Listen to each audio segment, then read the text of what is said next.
Hello, everybody. Welcome back to the channel. I am me, and I will be going over something new that was requested probably a while ago. But I believe it is now my responsibility to do the segment that deals with deck techs and deck profiles. The commander deck that was requested is an equipment deck, and it is centered around Cloud X Soldier, the mythic from the Universes Beyond Final Fantasy set. This is, I want to say, semi-built from scratch, but at the same time, you'll see a lot of familiar tropes and interactions with it. Of course, we're starting with Cloud X Soldier, who has haste. When he enters, you can attach an equipment to it. And whenever Cloud attacks, draw a card for each equipped attacking creature you control. Then, if he has 7 or more power, you create 2 treasure tokens. So, the general things you want to know about him is he does your card draw. So that can be a hand fixer. He deals primarily with equipment. So when he comes out, since he has haste and gets equipped, then you're going to want a way to protect him. The treasure tokens are a mana fixer as well, but if he has 7 or greater power. Ideally, you want to cast him when you have somewhat of a board presence already. Since he's at 5 mana, it's pretty reasonable to think that you may already be in that position and would not be casting unless you have a way to protect him to begin with. That being said, let's move on. I am not going to start with the equipments, although that is what I put on here second. That's going to be an issue for me. I will put the entire deck list in the description. So if you wish to make any modifications, suggestions, or build this for yourself, certainly feel free to do so. I would love to hear from you, although this deck has given me many a nightmare in my playing against it. Suggestions for improvement will always be evaluated. I can do follow-ups if you need me to. Otherwise, let's get on with the creatures. I'm going to start with legendary creatures that are equipment related. As this is an equipment deck, it seems a perfectly fine place to start. So, the first one I'm going over is Squall Leonhart, who is actually a reskin of Denitha Caption Paragon. First strike, vigilance, and lifelink. Also, aura and equipment spells you cast cost 1 less to cast. Obviously, this will go with the equipment cards, which we will be going into shortly. And, yeah, they're all pretty good abilities. 3 mana is not too bad. Gilgamesh, Master at Arms. I would hope that if you are a fan of the Final Fantasy set, you are familiar with this card. Should you not be, whenever he enters or attacks, you get to do the equivalent of Scry 6, something along those lines, and any number of equipment cards go onto the battlefield. The rest go on to the bottom of the library in a random order. When you put equipment onto the battlefield, you can attach one of them to a samurai you control. You may be aware that Cloud is not a samurai. So, just to be aware, there is a samurai sort of sub-theme that works primarily with Gilgamesh, but there may be other options. It's to be seen still. You have Beatrix, Loyal General, who has vigilance, and at the beginning of combat on your turn, you may attach any number of equipments you control to target creature you control. That does not have to be Beatrix, and it does not have an application if there is summon sickness. So good card for that. I actually really like Beatrix. She can be a bit pricey, but since she gets to do the equip mechanics at the beginning of battle phase, even when she enters, you could actually end up saving some mana by using some of the larger equips that way. Cloud, Planet's Champion. Yes, it's another Cloud and another human soldier mercenary. Not really a different person, but as you know, commander rules. During your turn, as long as Cloud is equipped, he has Double Strike and Indestructible, which can be very helpful. He also reduces the cost of equips to itself by 2. Itself, being Cloud, does not actually work with Cloud X Soldier, so do be aware of that if you're using Cloud, Planet's Champion. You have Yuffie, Material Hunter. She has a ninjutsu skill. Not a sub-theme, just an interesting quirk. When she enters, you can gain control of target non-creature artifact for as long as you control Yuffie. Then, you may attach an equipment you control to Yuffie. This would all be happening during combat. Interesting little quirk mechanic. And as it's ninjutsu, hey, you do what you need to do. Firion, Wild Rose Warrior. Legendary creature, human rebel warrior. Equipped creatures you control have haste. That's good for a lot of different things, especially in an equipped deck. Whenever a non-token equipment you control enters, create a token that's a copy of it, except it has this equipment's equip abilities cost 2 less to activate. Sacrifice that token at the beginning of the next upkeep. So, you get a turn with a phantom equipment. It's a nice thing. He can give himself haste and other creatures, Off of the top of my head, I didn't see a lot of Teenage Mutant Ninja Turtles cards in this deck. However, it would work pretty well with things like the sneak mechanic. It would work very well with a lot of the Turtles equips. So maybe look into that as a possible avenue. Oh look, another Cloud, Midgar Mercenary. When Cloud enters, search for an equipment, reveal it, and put it into your hand, then shuffle. Yes, we are also searching up and tutoring equipments. This one only costs 2 mana. Both white, not so bad. It does what white does. As long as Cloud is equipped, if an ability of Cloud or an equipment attached to it triggers, that ability triggers an additional time. Again, that only applies to this Cloud, not the other ones. Now, we have a second appearance by Firion, the Swordmaster. He is also a reskin of SRAM Senior Artificer. This is not a direct equip, but it is an equip adjacent card. Whenever you cast an aura, equipment, or vehicle spell, draw a card. So, good hand fixer. Not so bad. Things to consider. You have Sephiroth, Fallen Hero, up next. Genova Cells. You put a cell counter on a target creature. End of turn, each modified creature you control has base power and toughness of 7/5.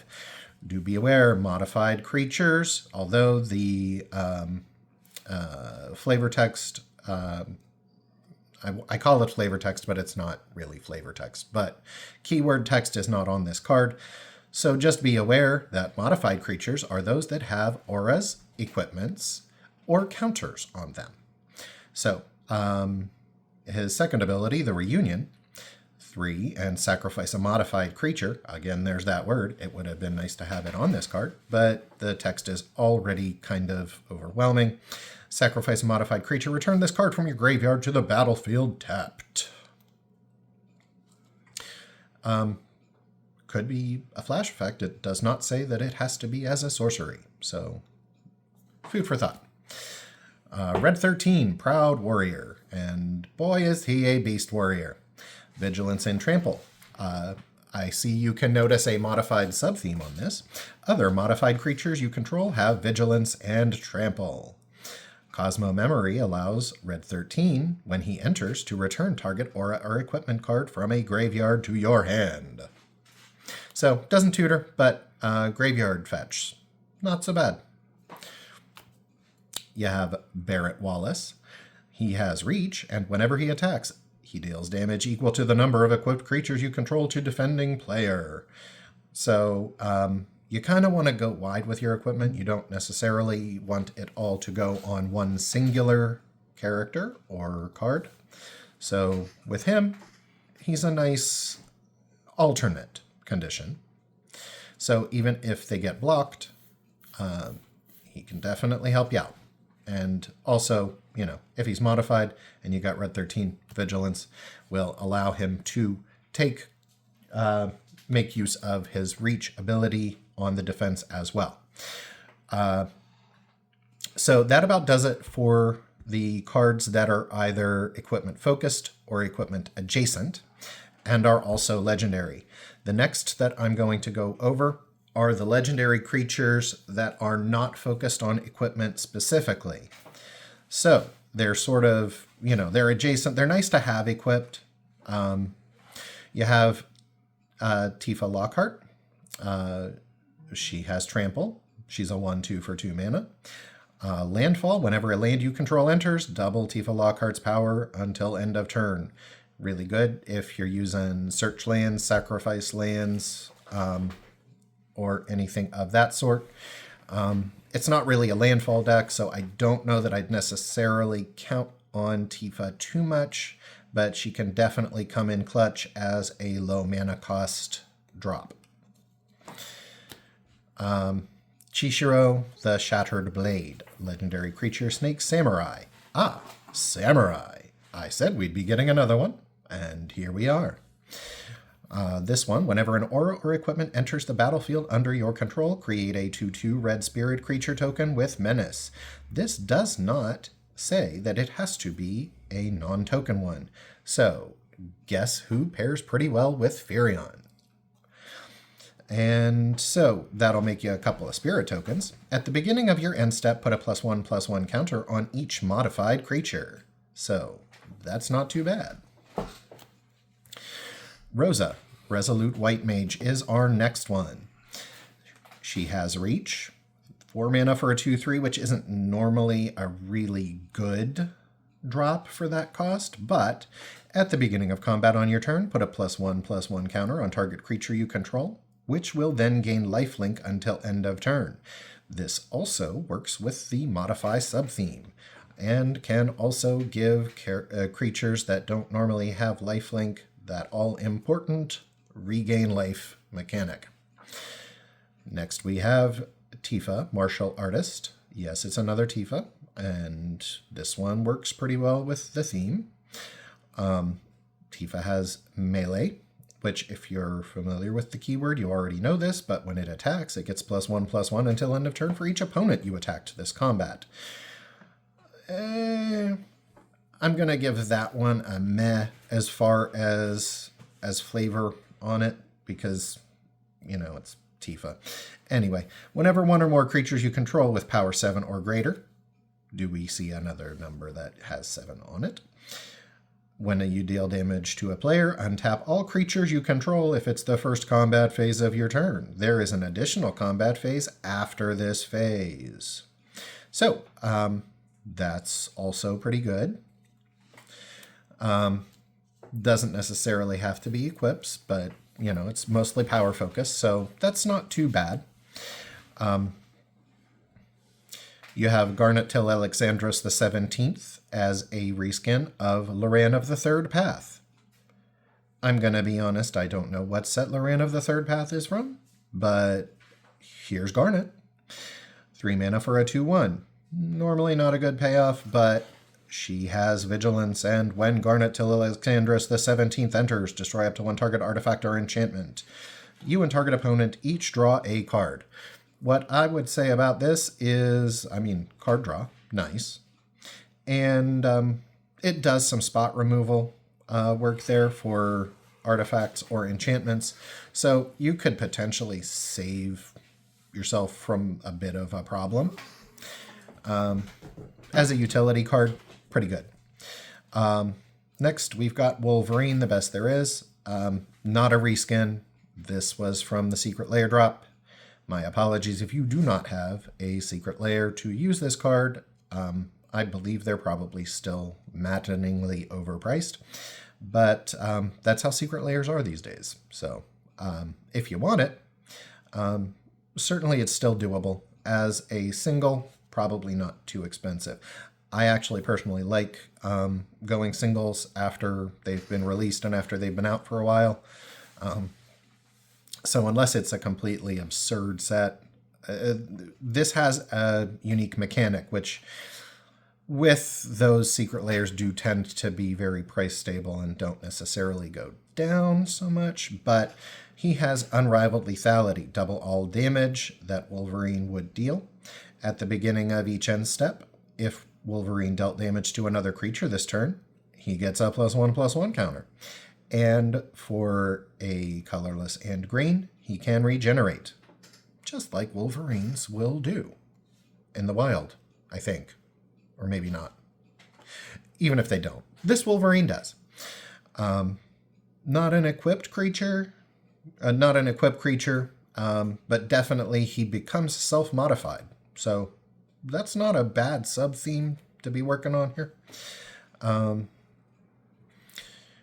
So as a single, I believe he's actually gone up from the past. So it's still doable. He's actually cheaper than some set mythics, but just food for thought. You can always substitute him for another Gruul creature. There are Gruul creatures that do things that are similar that don't necessarily have regenerate. You might look at snakes for that one. Just letting you know. Next, we have Lightning, Army of One. First Strike, Trample, and Lifelink. This one is, of course, the borderless, the full art.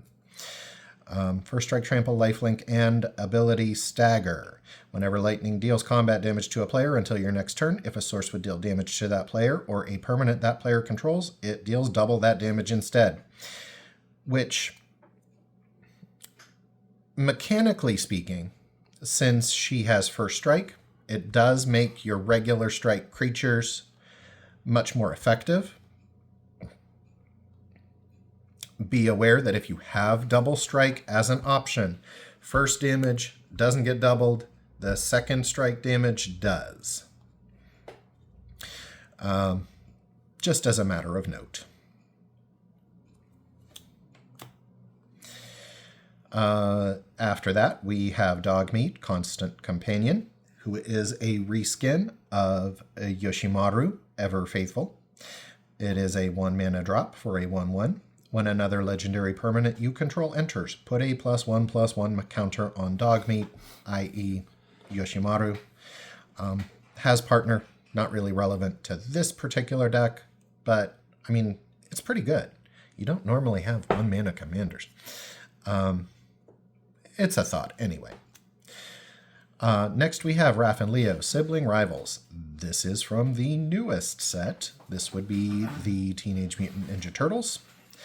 It's 3 mana for a 2/4, and when it attacks, if it's the first combat phase of the turn, untap 1 or 2 target attacking creatures. After this phase, there is an additional combat phase. So, this is a slightly smaller scale of the Tifa mechanic of an extra combat phase. However, this allows you to take advantage of creatures that did not attack the first time around. You can also reuse Vigilance creatures. So this can effectively give you an additional combat phase for less of a requirement, if you so desire. Zack Fair, 1 mana, 0/1, enters with a +1/+1 counter on it. So he starts off modified, which is nice for the sub-theme. 1, and you can sacrifice him. I don't know where in the world this went for a flavor standpoint, because it's not like he did this in Crisis Core. Just saying. Spoilers. Behind, not ahead. Sorry. If you haven't played Final Fantasy VII Crisis Core yet, you're probably too young to care that I spoiled it. But you sack him, he gives indestructible to a creature till end of turn, and he can send his counters and an equipment to that creature. So he can be quite useful for the 1 mana you spend to get him. Also, it can have a flash effect. Now, this will be non-legendary creatures that are equipment focused. There aren't a lot of these, but, you know. So we've got Pure Steel Paladin that is starting this one off. I almost want to say it looks kind of like a Biggs or Wedge, but it could just be a regular soldier. Feel free to think about it the way you want to. 2 white, whenever an equipment you control enters, you may draw a card. You do not have to if you don't want to. So if you are worried about drawing too many cards, which actually can happen with this deck, you don't have to. Metalcraft. If you have 3 artifacts on the field, do be aware Metalcraft is a keyword that is not defined on this card. Equipment you control have equip 0 as long as you control 3 or more artifacts. Oh, I guess I probably should have read the rest of the card. It does explain what the card does. Now, you don't necessarily have to use this Pure Steel Paladin. It is effectively a reprint from the Mirrodin set. I believe it was either in New Phyrexia or Mirrodin Besieged, but don't quote me on that one. Next up, we have Helitrooper. Not to be confused for a different similar sounding name. Human Soldier, flying when this creature attacks. If another target attacking creature gains flying until end of turn. Equip abilities you activate that target this creature cost 2 less to activate, so he equips himself very quickly and actually can be pretty threatening early on. Flying is a very important keyword that you don't always have consideration for. 2 mana for a 1/2 isn't too bad either. Anyway, next up we have an Armory Automaton. It is an artifact creature construct. Whenever this creature enters or attacks, you may attach any number of target equipment to it.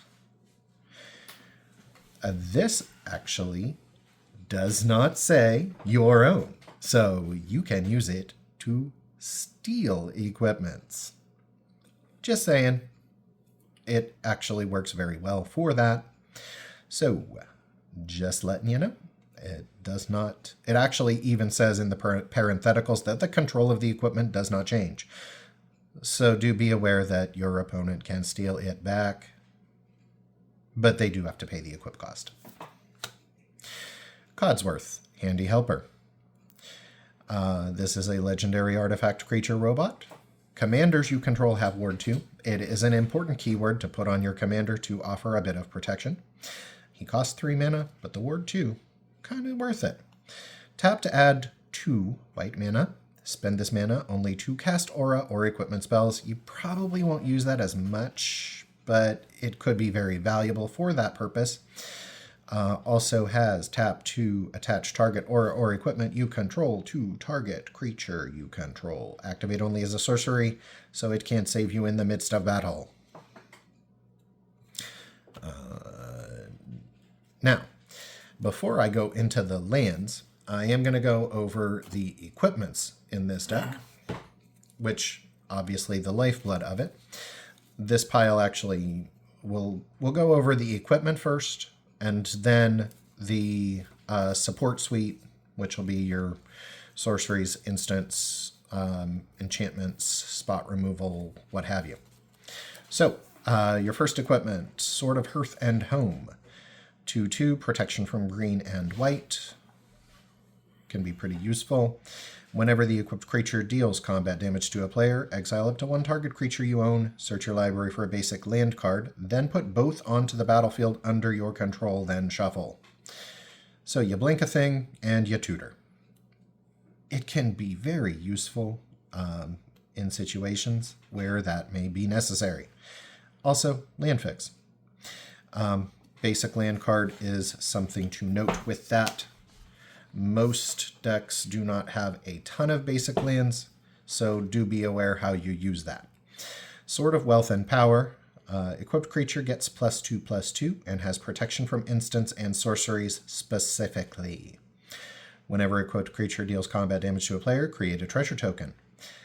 When you next cast an instant or sorcery spell, you copy it. It does not say may, so do be aware that, when you cast it, it's gonna proc twice. You may choose new targets for the copy.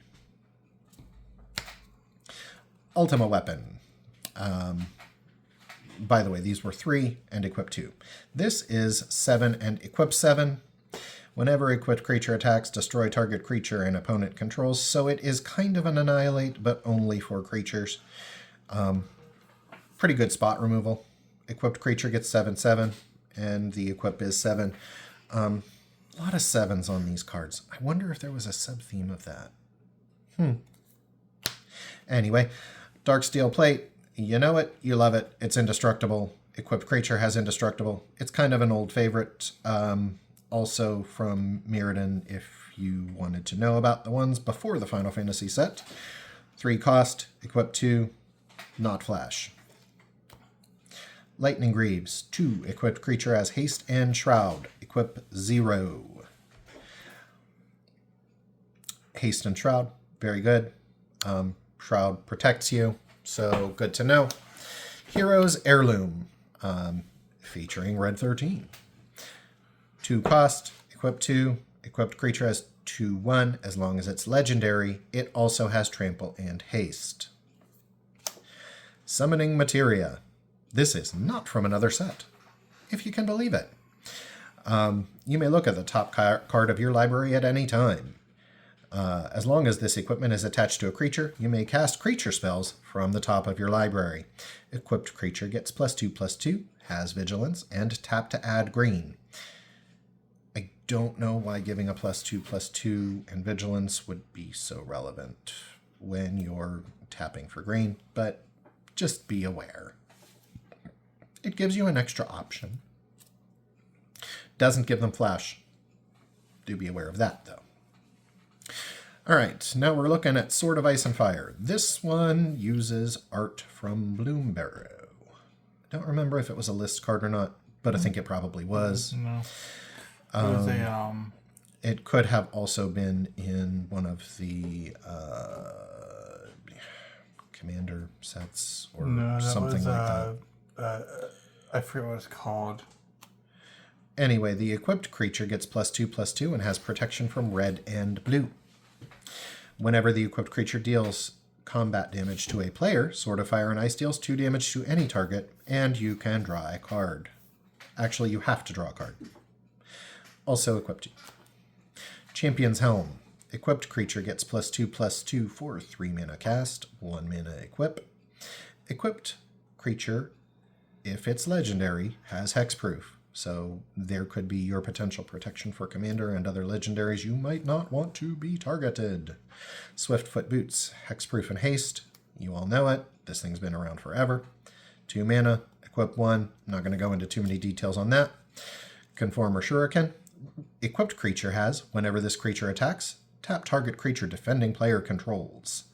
If that creature has greater power than this creature, put a number of +1/+1 counters on this creature equal to the difference. This can really fix power imbalance type situations, and it lets your creature become a threat instantly. 2 mana, 2 equip. It isn't actually a bad deal. Wrecking Ball Arm. 2 mana to cast, 7 to equip, but 3 to a legendary creature. Equipped creature has base power and toughness 7/7 and can't be blocked by creatures with power 2 or less. Good to know. It's pretty fair in practice, actually. So, doesn't seem like a bad ad. Although if you're modifying creatures, Sephiroth does it almost as good. Power Fist. This comes to us via the Fallout series, which wasn't a set so much as it was you had to get the commander decks for it. I don't know if there's going to be a full Fallout set.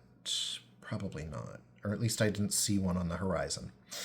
I will say that about the X-Men cards. There was a whole set. They might be in another Marvel set. There was a whole set. Fallout. Was there? I don't remember there Yeah. being a full Fallout set. Because they did the set first and then they did the secret thereafter. I don't really recall that. I thought they were just commander decks. I don't know. I don't Anyway. remember. Equipped creature has trample, and whenever this creature deals combat damage to a player, So put I that think many they +1/+1 counters on it, which effectively doubles that creature's power. Interesting and useful. They had collector packs. Conqueror's Flail, 2 mana, equip 2. Equipped creature gets +1/+1 for each color among permanents you control. As long as this equipment is attached to a creature, your opponents can't cast spells during your turn. This, my friends, is a portable Grand Abolisher. It's decent, it's useful, it doesn't actually have hexproof or shroud on its own, so that seems to me it would become an instant target. And in this particular deck, it only goes up to a 3/3. So that Hero's Blade, equipped creature gets +3/+2, and whenever a legendary creature you control enters, you may attach this equipment to it. 2 mana cost, 4 mana equip. There are enough legendary creatures in this that you probably shouldn't have to worry about it, and there are enough cost reducers that you can effectively make this nearly free. This art is fine. I like the Doctor Who art better, but you know, you take what you can get. Sword of the Animist, featuring Aerith, who is not Nissa. But 2 to cast, 2 to equip. Equipped creature gets +1/+1, and whenever it attacks, you may search your library for a basic land card and put it onto the battlefield tapped, then shuffle. Colossus Hammer. This has been around for quite some time. 10/10 loses flying. 1 to cast, 8 to equip. I don't really have to go over that one too much. Buster Sword, 3 mana mythic, equip 2. Equipped creature gets +3/+2. And whenever the equipped creature deals combat damage to a player, draw a card. Then you may cast a spell from your hand with mana value less than or equal to that damage without paying its mana cost. Fair to say, this can get pretty insane pretty quick, especially on Cloud, where he can double it. Excalibur, Sword of Eden. This one comes to us from the Assassin's Creed. 12 to cast, but inherent cost reduction, where X is the total mana value of historic permanents you control. Be aware, artifacts, legendaries, and sagas are historic. Legendaries are not just legendary creatures. They can be legendary lands. They can be legendary Enchantments. things that are enchantments or Sorceries and other instances. sorceries are never on the battlefield. Oh yeah, duh. Equipped creature gets +10/+0 and has vigilance, and 2 to equip to a legendary creature. This cannot be equipped to non-legendary creatures. Just as a note. Now, we are done with the equipments. As you can see, there are a lot of them, but it is an equip-themed deck. So you kind of got to be aware of that. Utility artifacts, Sol Ring, Arcane Signet. I really don't have to explain that. If you're playing Commander, you're running these at some point. Even if you don't run them in a specific deck, you know what they are. Sorry, I don't mean to, lecture or be pedantic. Cultivate. You have 2 and green. This is a sorcery. So, surprise, we're on to the utility items. Search your library for up to 2 basic land cards, reveal those cards, put one onto the battlefield tapped, and the other into your hand, then shuffle. I shouldn't have to explain what basic lands are. You play Magic. Nature's Lore. Search your library for a forest card. Put that card onto the battlefield, then shuffle. This is search for forest, not basic. So, you can search for anything with the forest tag on it. Newfound Adventure, that's Farseek. 1 and a green, search your library for a plains, island, swamp, or mountain, so anything except for what nature's lore would find, and put it onto the battlefield tapped, then shuffle. You'll see what you can look for as we get to the lands. Lifestream's Blessing. This is an instant. This is a card draw mechanic. This is somewhat useful if you have a creature with a large amount of power, and this can be cast instant. 4 and 2 green, draw X cards, where X is the greatest power among creatures you control as you cast the spell. If the spell was cast from exile, you gain twice X life. You can foretell it. So you pay 2, exile, and then cast it for its foretell cost, which is 4 and a green. So it's a little cheaper if you tell people it's coming. Although you don't have to tell them that's what you're casting. You're just foretelling that a card is potentially there. Harmonize. 4 mana, 3 cards. That's enough. All right, spot removal. Dispatch. Tap target creature. The reason why I call this spot removal is Metalcraft in a Metalcraft deck. If you control 3 or more artifacts, exile that creature. Decimate. Spot removal. 2 red, green. So Gruul colors. Destroy an artifact. Target creature. Target enchantment. And target land. I don't like land destruction, but this does everything you want it to do. Cloud's Limit Break.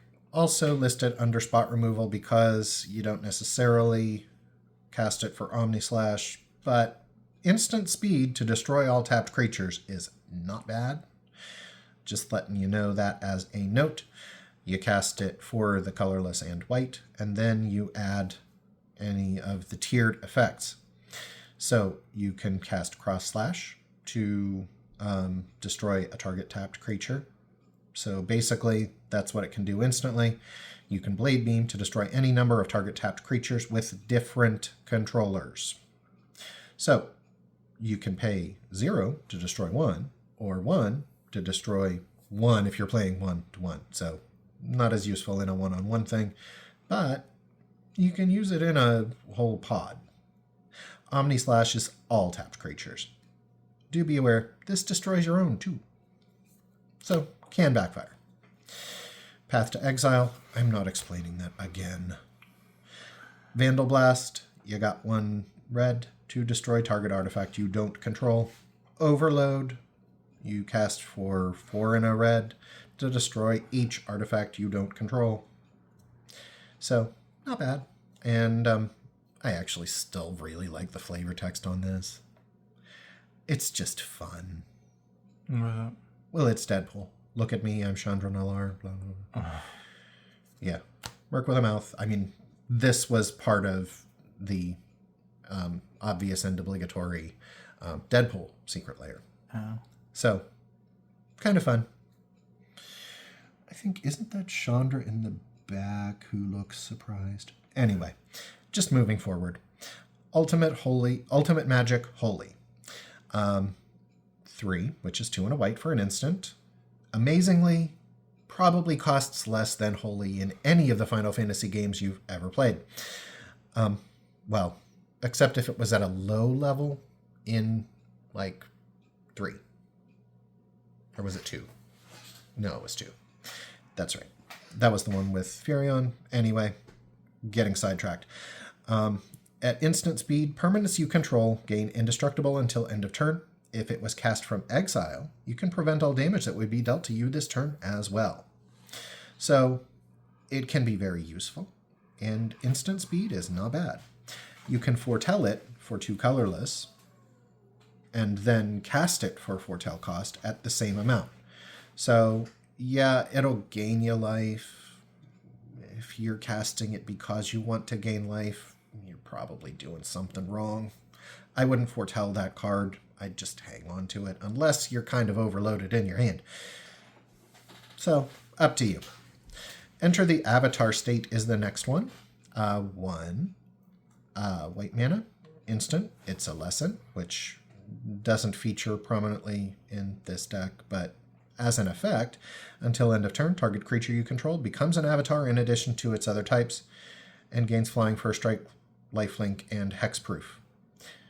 Hexproof is probably the best of them for an instant speed. If you're using this offensively, it definitely can be helpful. But do be aware that's target creature, so it doesn't protect your equipment or anything.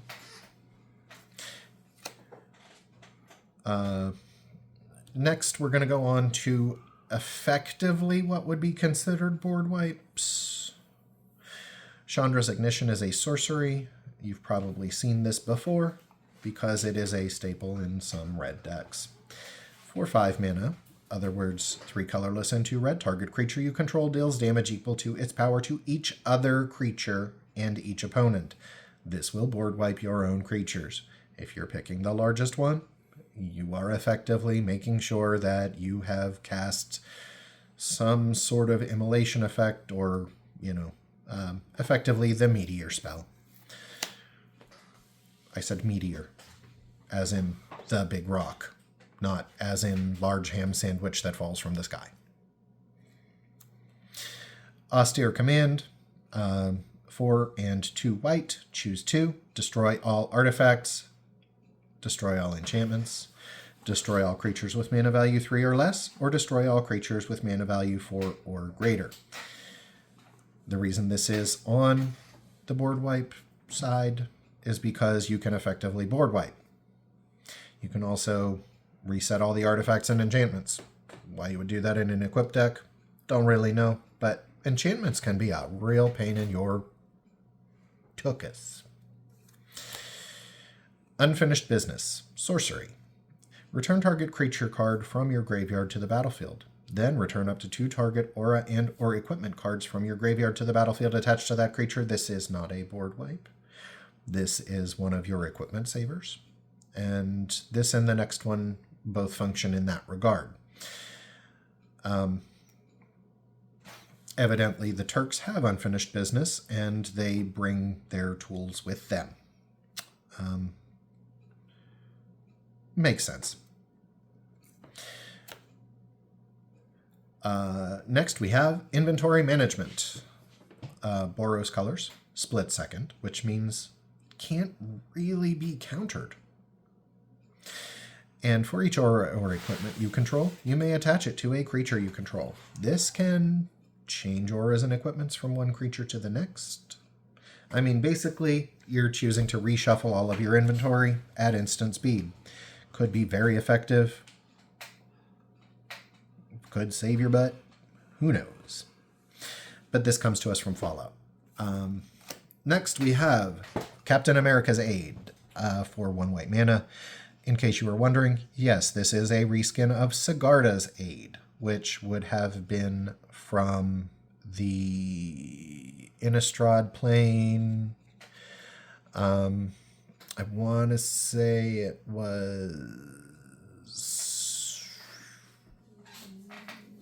wasn't the first Innistrad, probably Crimson Vow. You may cast aura and equipment spells as though they had flash. Whenever an equipment you control enters, you may attach it to target creature you control.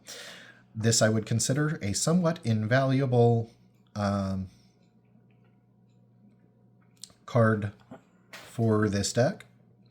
If you have the chance to cast it, you are almost always going to cast it because you kind of want that to happen. So, just as a note, that is why this is the only enchantment in here. Otherwise, it probably wouldn't have any enchantments. But it is very equipment specific, so do just be aware of that. Now, on to your land package. Bonder's Enclave is in here. It's a utility land focused almost entirely on card draw. You're probably not... Well, I mean, you'd use it for card draw, but you can only use it if you have a creature with power 4 or greater. Pretty basic for this, how you're going to be using it. Slayer's Stronghold is another utility land. Generates a colorless. For Boros colors, you get target creature gets +2/+0 and gains vigilance and haste until end of turn. Scavenger Grounds, utility land, tap to add colorless. 2 tap, sacrifice a desert. It does not have to be this one, but I think this is the only desert in this deck, so just make a note of that. Exile all graveyards. So, yeah. Inventor's Fair, definitely a utility land. This can get you some life, because at the beginning of your upkeep, if you control 3 or more artifacts, you gain 1 life. Interesting why they didn't use Metalcraft as a keyword on here. I wondered that since it came out in Kaladesh renamed Avishkar. Tap to add a colorless. 4 tap, sack Inventor's Fair. Search for an artifact, reveal it, put it into your hand, then shuffle, activate only if you control 3 or more artifacts. So again, opportunity to use Metalcraft. Perfectly fine keyword. Don't know why they didn't use it, but I'm not in card design. So, Evolving Wilds, you all know this card. It is super rare, super useful. Everybody loves it. And tap, sack, basic land. You know. Jungle Shrine. This land enters tapped. Add red, green, or white. There is, I need to note on Jungle Shrine, there actually is a card, I don't remember the set it's from, but I mean, it's one of the Triome style lands that has each of the types enters tapped. And I would probably swap that one out if you could.